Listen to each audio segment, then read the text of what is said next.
My father died with an $8 million empire and left me a rusted key. No money, no property, just a letter that said, "Everything you need isn't in the will." My siblings smiled like they'd already won, but they had no idea what was coming. This isn't just a story about inheritance. It's about betrayal, justice, and taking back everything they tried to steal. If you've ever been the black sheep, forgotten or erased, stay with me. And if you don't want to miss stories like this, make sure to subscribe right now, because what happens next changed everything. I sat in that cold, polished conference room surrounded by glass, oak, and people who shared my blood, but not my heart. The chair beneath me was too stiff, the silence too sharp. My hands were folded in my lap, clenched so tight my knuckles turned white. The lawyer, Mr. Whitman, adjusted his tie and cleared his throat like he'd done this 1,000 times before. Maybe he had, but I hadn't. This was the first time I was watching my father disappear for good, and somehow it hurt more than the day he died. To my left, my brother Bryce leaned back in his chair, confident and smug, as if this was just another board meeting. The Rolex on his wrist caught the sunlight, reflecting right into my eyes. He smirked. To my right, Samantha sat poised, calm, her legs crossed at the knee, her lipstick a perfect shade of betrayal. And then came the moment.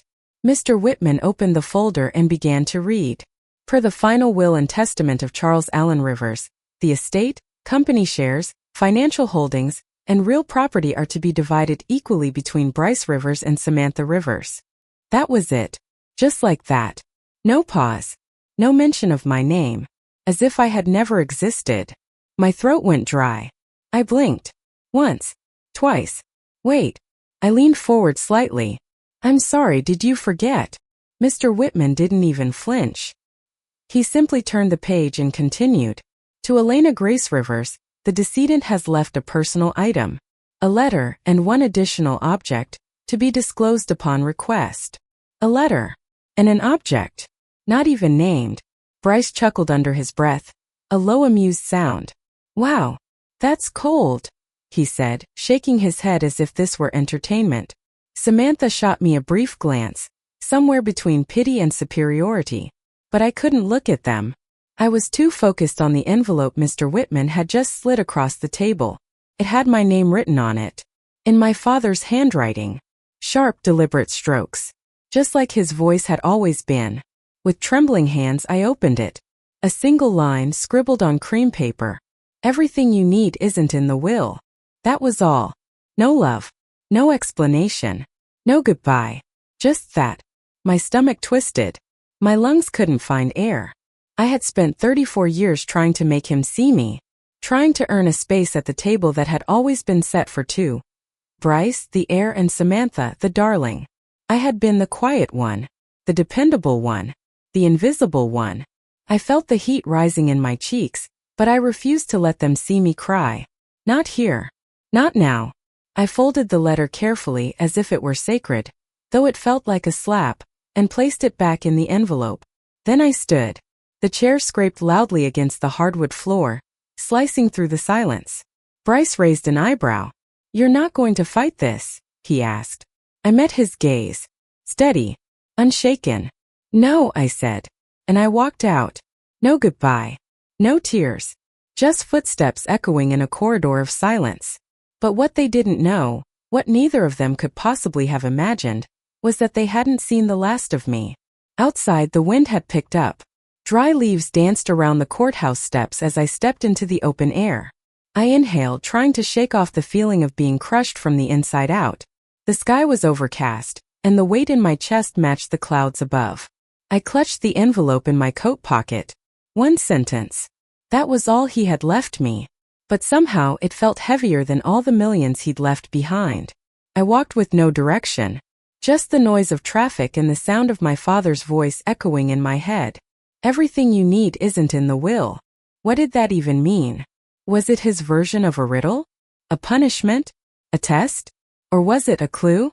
Somewhere deep beneath the grief and anger, a flicker of something else stirred curiosity, suspicion, a whisper that said, "This isn't over." I paused at a crosswalk, watching the lights change, not even sure where I was going. That's when I remembered. A story my mother once told me late one night when I was 16. She had cupped her hands around a steaming mug of tea and said, "Your father.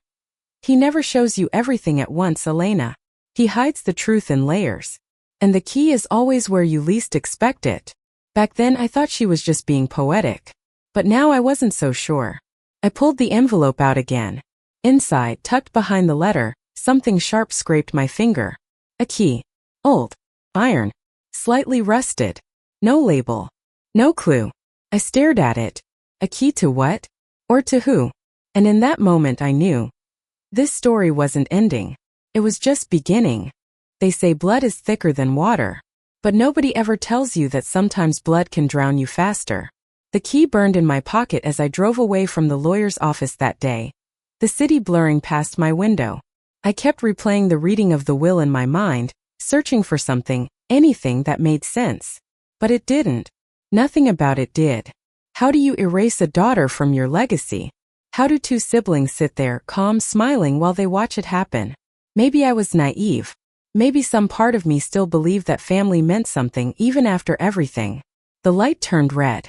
I tapped my fingers against the steering wheel, my heart pounding louder than the rain beginning to patter against the windshield. That's when I remembered. This wasn't the first time Bryce and Samantha had erased me. It wasn't the first time they had smiled while I suffered.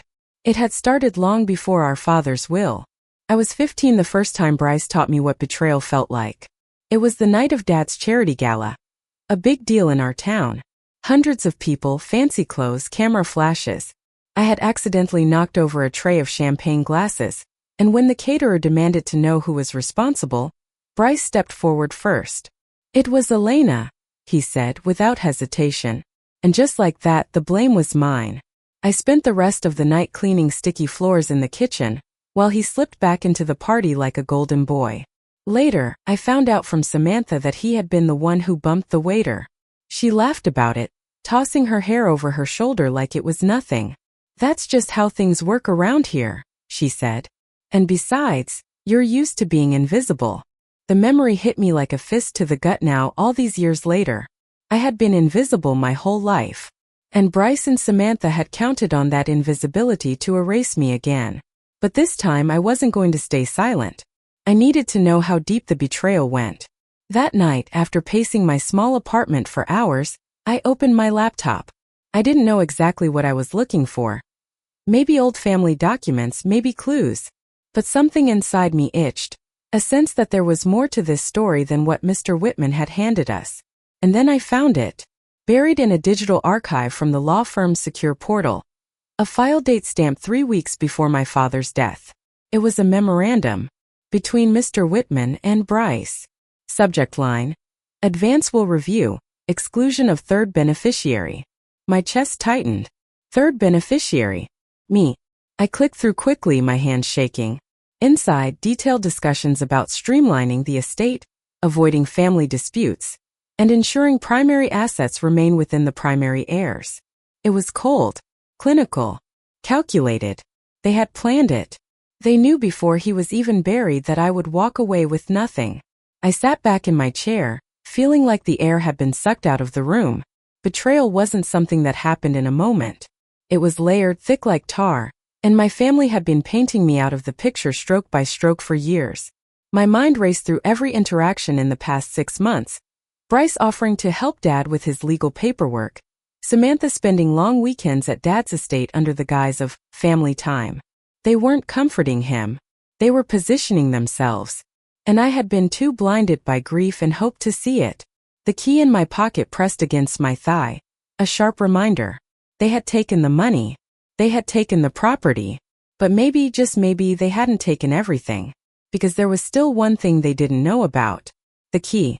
My phone buzzed on the desk, startling me. A text from an unknown number popped up. "You're wasting your time, Elena. Let it go." I stared at it, a cold weight settling in my stomach. Who had sent it? Bryce? Samantha? One of their lawyers? It didn't matter. It only confirmed one thing: they were scared. Good. Because for the first time in my life, I wasn't going to play the invisible sister. I texted back, my fingers steady. "Watch me." I closed the laptop, grabbed my jacket, and slipped the key into my hand. Whatever my father had hidden, it wasn't lost yet. And if my so-called family wanted a war, they had just found their enemy. Because this time I wasn't fighting for their approval. I was fighting for the truth. And I was willing to burn everything they loved to the ground to find it. Some keys open doors. Some open secrets you wish had stayed buried. The next morning I packed a small bag, tucked the rusted key into my coat pocket, and started driving. I didn't know exactly where I was going, only that something or someone was pulling me away from the city, toward the edges of my father's life where none of us had dared to look. I spent hours retracing memories, following the thread of places my father had mentioned in passing over the years. Little escapes, private retreats, places he thought we had forgotten. And then it came to me. A cabin. An old one tucked away in the backwoods of Wyoming. A property he'd bought 20 years ago but never talked about. I remembered it only because once late at night, I'd overheard him arguing with my mother about keeping something safe. I found the address buried in the county's property records. It had been registered under a shell company. No public connection to the river's name. Hidden on purpose. Took me 7 hours to get there. The last stretch of road was more dirt than asphalt, and the trees crowded so close to the truck that their branches clawed at the windows like fingers. The deeper I drove, the heavier the air seemed to grow. Finally, the cabin emerged, hunched beneath a canopy of ancient pines. The paint had peeled and the roof sagged in places, but it still stood silent and waiting. I stepped out of the car, the key clenched tight in my fist. The front door was locked. No surprise there. I tried the key. It didn't fit. Confused, I circled around back. The second door, a smaller one, half hidden behind a collapsed woodpile, had a different kind of lock. Old, heavy, worn smooth from years of weather. I slid the key into it. It turned. The door creaked open, revealing a narrow, dust-choked hallway that smelled of cedar and thyme. Inside, everything was simple. Sparse furniture. A fireplace stuffed with old newspapers. No electricity. Just the faint golden light from a small window. And on the far wall, something strange. A painting. It was slightly crooked, like someone had hung it in a rush. I stepped closer. It was a landscape, rough and ordinary, but something about it felt wrong. I reached out, fingertips brushing the frame. It shifted. Behind the painting was a small safe, embedded into the wall. I stared at it, my heart thudding in my chest. Another lock. But there was a second, smaller key taped to the back of the painting. As if my father had wanted me to find it if I made it this far. My hands shook as I slotted the second key into the safe. Clicked open. Inside there were no piles of money. No sparkling heirlooms. Just a thick folder of documents, a battered leather journal, and a USB drive wrapped tightly in black electrical tape. I pulled everything out, dust puffing into the air. On the folder, written in my father's familiar hand, were 2 words. For Elena. I sank to the floor, cross-legged like a kid, and opened the folder first. Inside were legal documents. Lots of them. Property deeds. Stock certificates. Business agreements. And at the top, a property transfer form dated 6 months before my father's death. My name was on it. The transfer of the Rivers estate, the company headquarters, the flagship properties, the vacation homes, everything. All of it. Signed. Notarized. Irrevocable. I blinked, hardly able to process what I was seeing. My father hadn't cut me out. He had given me everything. But he had hidden it, so deeply that if I hadn't come looking, if I hadn't fought, I never would have known. I picked up the journal next. The leather cracked beneath my fingers. Inside, his words flowed in harsh, jagged lines, as if he had written them in anger or fear. I trusted Bryce for too long. Samantha learned to lie before she learned to love. They are not what I raised them to be. If you're reading this, Elena, it means you were the only one who kept your heart clean. The others, they will not stop. Trust no one. I pressed my palm against the page, as if somehow it would let me feel him there, across the distance. I didn't cry. I didn't have tears left. Just resolve. The USB was last. I didn't know what was on it. Not yet. But instinct told me it was important. Maybe crucial. I tucked everything into my bag, stood and turned to leave. But as I reached the front door, something moved outside. A flash of movement between the trees. I froze. Was it just the wind? Or something or someone watching? I slipped quietly out the side entrance, heart hammering against my ribs, and made it back to the truck without looking back. As I slammed the door shut and locked it, I let myself breathe again. Whatever secrets my father had buried, they weren't going to stay hidden anymore. And neither was I. This wasn't just about inheritance anymore. It was about survival. And for the first time in my life, I wasn't the one running. Not every war is fought with guns. Some are fought with paper, ink, and lies. I sat at my kitchen table, the folder of documents spread out before me like a battlefield map. The journal, the deeds, the USB, all the proof I needed. And yet a part of me knew this wasn't over. This was just the beginning. I called Angela Greer the next morning, an old friend of my mother's, a woman with a reputation for tearing apart estate fraud cases, no matter how rich or powerful the families were. When I told her everything, she didn't even hesitate. Bring everything you have, she said. And Elena, be ready. They're not going to give up without a fight. By noon I was sitting in her office, a modest brick building downtown that smelled like old books and fresh coffee. Angela flipped through the documents carefully, her brow furrowed in concentration. You have enough here to bury them, she said finally, tapping the property transfer papers. But you need to understand. They already buried you first. I blinked. What do you mean? She pulled out a file of her own and slid it across the table. Inside were printouts from the court's public record system, copies of the will, affidavits, notarizations.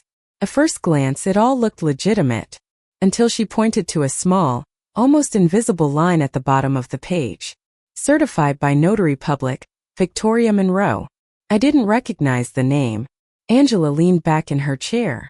Victoria Monroe is Samantha's best friend. Has been since college. She's not just a notary.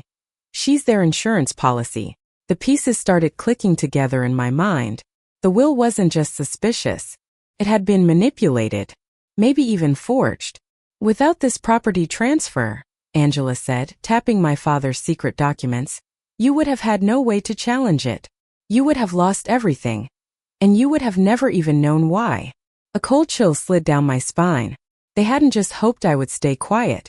They had made sure I would. Angela stood and grabbed her jacket. We're filing today, she said. Before they realize you know the truth. At the courthouse it felt like walking into a lion's den. I could almost hear the whisper of the river's name echoing through the marble halls. Money bought a lot of silence in this town. Angela filed the emergency petition to contest the will and enforce the property transfer deed. It was aggressive, public, impossible to ignore. By the time I got back to my car, my phone was buzzing nonstop. Unknown numbers, blocked calls, texts that said things like, "You're making a mistake. It's not too late to walk away." I turned my phone off and drove home in silence. That night, as rain lashed against my windows, I opened the USB drive. Inside there were 3 files. The first was a recording, audio only. I clicked play. My father's voice filled the room. Tired, bitter, resolute. They think I'm too old to notice. They're siphoning money, lying to my face. I can't trust them, not anymore. If anything happens to me, Elena must know. She's the only one who never asked for anything but love. My throat closed tight. He had seen them for who they really were. He had seen me too finally after all those years of being invisible. The second file was a video. Grainy footage from a security camera angle I recognized instantly. The study in my father's mansion. It showed Bryce and Samantha sitting with Mr. Whitman, passing papers across the desk, laughing. At the bottom of the screen the timestamp read, 3 days before the will was officially signed. Angela had been right. They hadn't just hidden the truth. They had orchestrated a fraud. The third file was a letter, written to me. Elena, if you're reading this, then you fought harder than I ever taught you to. Know that I was wrong about many things but not about you. You are stronger than any of them. And in the end, strength is what they fear most. Trust yourself. I already do. Tears blurred my vision. I let them fall this time. There was no one here to see. No one left to judge. The next morning Angela called. They filed a motion to dismiss your case, she said grimly. They're claiming you're mentally unstable, that you fabricated all of this because you couldn't accept being cut out. I laughed. It was sharp and humorless. Of course they would. When you can't kill the truth, you attack the one telling it. Let them try, I said. Angela's voice softened. Are you sure, Elena? This will get ugly. Public. Personal. I looked around my tiny apartment, the second-hand couch, the cracked coffee table, the pictures of a family that had never really been mine. I thought of Bryce's smirk, Samantha's rehearsed pity, Mr. Whitman's indifferent hands shuffling papers that cut me out of my own bloodline. And I thought of my father's last words. You are stronger than any of them. I'm sure, I said. This wasn't just about money. It wasn't even about the house. It was about truth. And I was ready to drag every skeleton out of every closet if that's what it took. Because if they wanted a war, they had just declared it against the wrong daughter. Some battles are fought with fists. Others are fought with every broken piece of your heart. The courtroom buzzed with a low humming tension the morning of the trial. Reporters clustered near the steps, whispering behind cameras and notepads. Lawyers paced the marble hallways, papers tucked under their arms like shields. And me, I stood there in a navy blue suit that didn't quite feel like mine, clutching a folder filled with the last shreds of my father's real wishes. Angela walked beside me, calm as ever. You're ready for this, she said quietly. I didn't feel ready. I felt like I was walking into a war I didn't ask for but couldn't back away from. When the bailiff called the case, Elena Rivers versus Bryce and Samantha Rivers, I felt the room itself tense. Bryce sat at the defendant's table, arrogant as ever in his $1,000 suit. Samantha perched beside him, her face painted in careful sorrow, as if she'd been the one betrayed. They looked polished, prepared, like they expected to win. But for the first time I realized something. It wasn't their smiles that mattered anymore. It was the truth. The judge, a sharp-eyed woman named Justice Mallory, took her seat. Angela rose first, her voice calm but cutting. Your Honor, she began, this is a case about more than money. It's about manipulation, forgery, and the deliberate erasure of a daughter from her rightful place in her father's legacy. Then Bryce's lawyer stood, oozing charm and polished outrage. This, he said, waving dramatically toward me, is a case of a disgruntled woman twisting grief into fantasy. There's no proof, only hurt feelings. I clenched my fists under the table. No proof? Angela smiled, slow and lethal. Your Honor, she said, turning to face the judge, we intend to prove otherwise. Piece by piece we laid it out. The property transfer documents, the video footage, the notarization inconsistencies, the journal entries, the audio confession, each one like a hammer blow against the fragile, pretty version of the truth that Bryce and Samantha had tried to build. And then we brought in the surprise. Mr. Lawson, the old groundskeeper from my father's estate. He shuffled into the courtroom, his face weathered, his hands shaking slightly. But his voice when he spoke was steady. I heard Mr. Rivers arguing with his son, he said. Bryce was yelling about not getting what he deserved. Mr. Rivers told him he was cutting him out, said he couldn't trust him anymore. I watched Bryce's face twist, his confident mask cracking. Samantha looked like she might be sick. Angela didn't stop there. She pulled up the notarization records, showing the connection between Samantha's friend and the forged will. It was like watching a dam split open, each crack spreading wider, faster, until the entire wall of lies they'd built collapsed in front of everyone. Bryce stood up suddenly, slamming his hand on the table. This is a setup, he shouted. It's all lies. The judge banged her gavel sharply. Mr. Rivers, sit down. But he didn't. He turned, jabbing a finger at me. You think you're better than us? He snarled. Dad always loved you more. He treated us like pawns and worshipped you for doing nothing. I sat still, my heart pounding but my face calm. I didn't need to answer. He was doing it for me. Samantha pulled at his sleeve, trying to drag him back down, whispering frantically. But it was too late. The courtroom had seen the cracks, the truth, the rot under the gold. When the defense tried to regroup, it was a mess of half-truths and empty justifications. They sounded like what they were, desperate people watching their kingdom burn. Finally, after hours that felt like years, the judge spoke. "I've seen enough," Justice Mallory said. "The evidence overwhelmingly suggests manipulation of legal documents, violation of fiduciary duties, and intentional fraud against Ms. Elena Rivers." She turned to Bryce and Samantha, her voice hard as stone. "You have 30 days to vacate the contested properties. All corporate assets will be frozen pending full transfer to Ms. Rivers. Any attempt to interfere will be considered contempt of court." The gavel came down like thunder. It was over. Or at least this part was. I sat there for a moment, unable to move, unable to breathe. Angela leaned toward me, her voice soft. "You did it, Elena."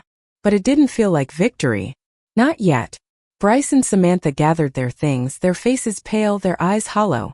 Bryce glared at me once, full of rage and something else. Fear. Samantha didn't look at me at all. As they walked past, Bryce muttered under his breath, "This isn't over."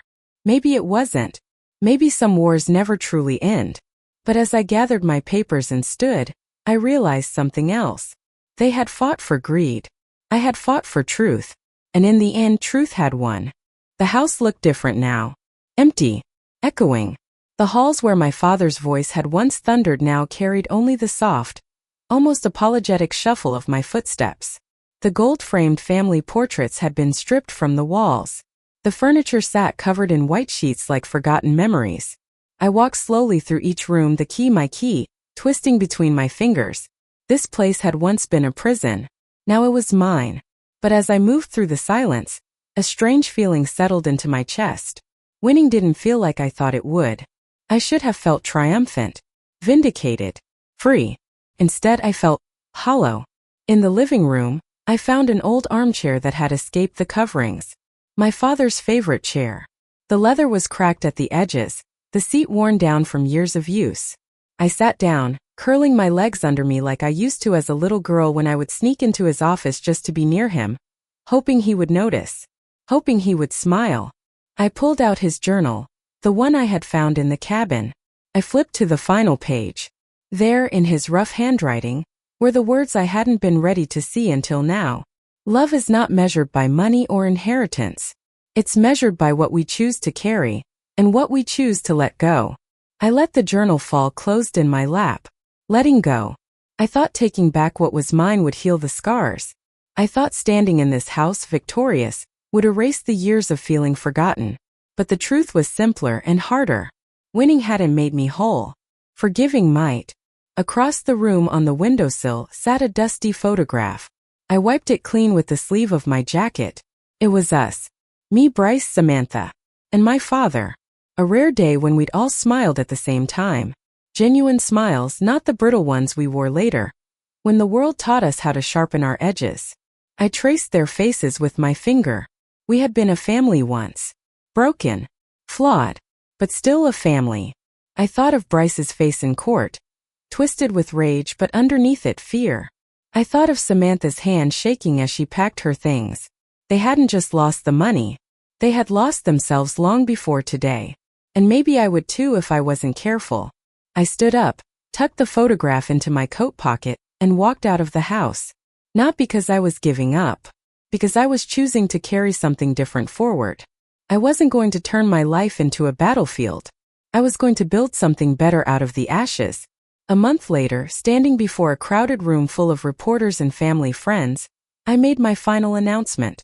I was donating 20% of the estate's value, over $1.8 million, to a foundation that supported education and mental health services for young women who had survived abusive or neglectful homes. I didn't do it to make headlines. I did it because somewhere deep inside me, I still believed that we could be better than the wounds we were given. That justice wasn't about revenge. It was about healing. Maybe not for Bryce. Maybe not for Samantha. But for me. For the girl who spent years sitting quietly in her father's office, wishing someone would finally see her. The truth was, I had finally seen myself. And that was enough. As I left the podium, the cameras flashing behind me, I realized that I hadn't just reclaimed a house or a company or a fortune. I had reclaimed myself. And sometimes that's the greatest inheritance of all. Thank you for listening to my story. If you believe that truth matters more than appearances, If you've ever fought silently for what was right, I hope you'll stay with me. Hit that subscribe button and join our community here where real stories and real voices matter. And don't forget, there's more ahead. More stories of courage, betrayal, healing, and hope. I'll see you in the next chapter.